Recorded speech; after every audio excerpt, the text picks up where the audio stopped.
আজ সকালে Kolaghat bit house থানার নাকা চেকিংয়ের সময় উদ্ধার প্রায় ৩০০ কিলো বেশি গাঁজা। পুলিশ সূত্রে জানা যায়, কোলাঘাটের চেকিংয়ের সময় কোলাঘাট থেকে হাওড়ার দিকে যাওয়ার সময় কোলাঘাট কোল্ড স্টোরেজ মোড়ে একটি পিকআপ ভ্যান গাড়িতে চেকিং করে। কোলাঘাট বিট হাউস থানার পুলিশ সেখানেই দেখে বিপুল পরিমাণে গাঁজা উদ্ধার করে। গাড়িসহ ড্রাইভারকে আটক করে নিয়ে আসা হয় কোলাঘাট বিট হাউস থানাতে।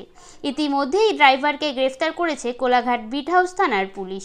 জানা গেছে, গ্রেফতার হওয়া গাড়ি চালকের নাম মিলন মাইতি, বাড়ি ময়না বলে জানা গেছে। স্নেহা সাহার রিপোর্ট, গর্বিত বাংলা 10।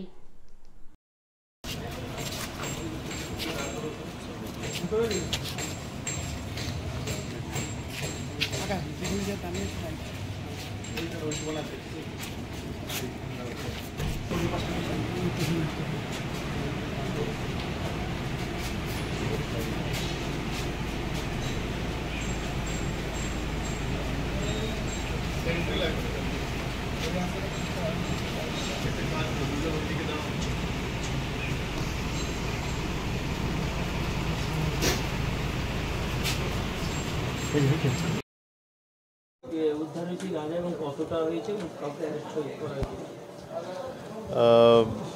উদ্ধার হয়েছে আপনার এই সিনেমা মোড়, ঠিক আছে। মানে সকালবেলা আমাদের লেট নাইট যে করে এমসি মোবাইল আর আরটি মোবাইল আমাদের এরিয়াতে ঘোরাঘুরি করে, যাতে আমরা কোনো ক্রাইম প্রিভেন্ট করতে পারি। তো সেটা মুভ করছিল, তখন একটা পিকআপ ভ্যান খুব স্পিডে ওদেরকে পার করে। তো সামহাও ওরা গাড়িটাকে চেজ করে ডিটেন করে ড্রাইভারকে জিজ্ঞাসাবাদ করার পর ওদের একটু সন্দেহ হয়। তখন ওরা গাড়িটা এখানে বিট হাউসে নিয়ে আসে, এখানে আবার ফার্দার জিজ্ঞাসাবাদ করা হয়। তখন জানা যায় যে গাড়িতে গাঁজা রেখে নিয়ে যাচ্ছিল। এটা অ্যাপ্রক্সিমেটলি 300 কেজি মতন আছে। ওখানে আমাদের কাউন্টিং চলছে, এক্স্যাক্টলি আমরা পরে বলে দিতে পারবো। অ্যাপ্রক্সিমেটলি এখন অবধি যা জানা যাচ্ছে, এখানে নিয়ার বাই দেউলিয়ার কাছে কোনো একটা ফুল মার্কেট আছে, ওখান থেকেই নিয়েছিল, মানে তুলেছিল গাড়িতে, আর হাওড়া দিকে নিয়ে যাচ্ছিল, হাওড়া বাগনান।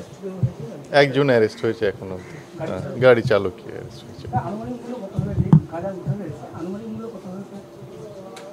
আনুমানিক মূল্য কত হবে তো মাল্টিপ্লাই করতে হবে, এখন মার্কেট ভ্যালু দেখতে হবে, বেসড অন মার্কেট ভ্যালু যা থাকবে সেই অনুযায়ী মাল্টিপ্লাই করতে দেখতে হবে কত হচ্ছে।